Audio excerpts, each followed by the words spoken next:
বিশ্ব নিউজ 24/7 का हर दर्शकों को सादर प्रणाम जोहर सलाम। दर्शक, प्राकृतिक पारिस्थितिकी तंत्र जटिल जाल होते हैं जहां प्रजातियों सीधे परस्पर क्रिया कर सकती है, जैसे शिकारी और शिकार।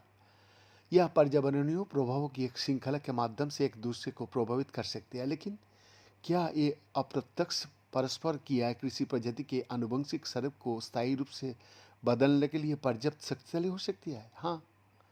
जोहान्स गुटेनबर्ग यूनिवर्सिटी मेज यानी JGU का जीव एवं आणविक विकास संस्थान के शोधकर्ता के अनुसार इसका उत्तर निश्चित रूप से हाँ ही है।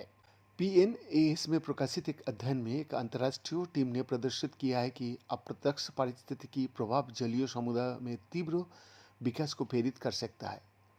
JGU के प्रोफेसर डॉक्टर सुकिंग जू ने कहा, हमने दिखाया कि भूमि आधारित एफिडेस ने डेफिनिया एक छोटे जूलियो क्रस्टेशियन के विकास को प्रभावित किया है, भले ही दोनों प्रजातियों कभी संपर्क में नहीं आए।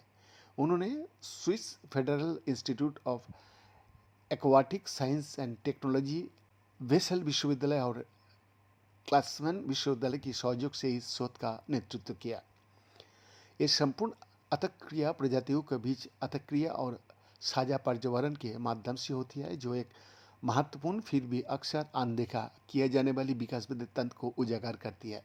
शोधकर्ताओं ने इबाक के प्रायोगिक तालाब सुविधा केंद्रों में विभिन्न कृत्रिम तालाबों का प्रयोग किए, जिसमें से प्रत्येक की क्षमता 15,000 लीटर पानी का है। परीक्षण तालाबों में उन्होंने हवा में उड़ने वाली एफिडेट्स यानी डॉगवीट पर भोजन करने वाले कीट डाले। डॉगवीट पर एफीएस का संक्रमण जितना अधिक होता है, डॉगवीट का प्रसार उतना ही कम हो जाता है और परिणाम स्वरूप तालाबों में उतना ही अधिक प्रकाश प्रवेश कर सकता है। इसके परिणाम स्वरूप तालाबों में शैवाल की मात्रा में वृद्धि हुई, जिस पर जल पिशु यानी डेफिनिया भोजन करता है तथा जो प्रकाश और पोषक तत्व के लिए डॉगवीट के साथ प्रतिस्पर्धा करता है। प्रोफेसर जू ने बताया, इस तथ्यों के बावजूद कि एफिडेस और जल पिशु अलग अलग आवासों में अपना जीवन बिताता है, वो अप्रत्यक्ष रूप से एक दूसरे को प्रभावित कर सकता है।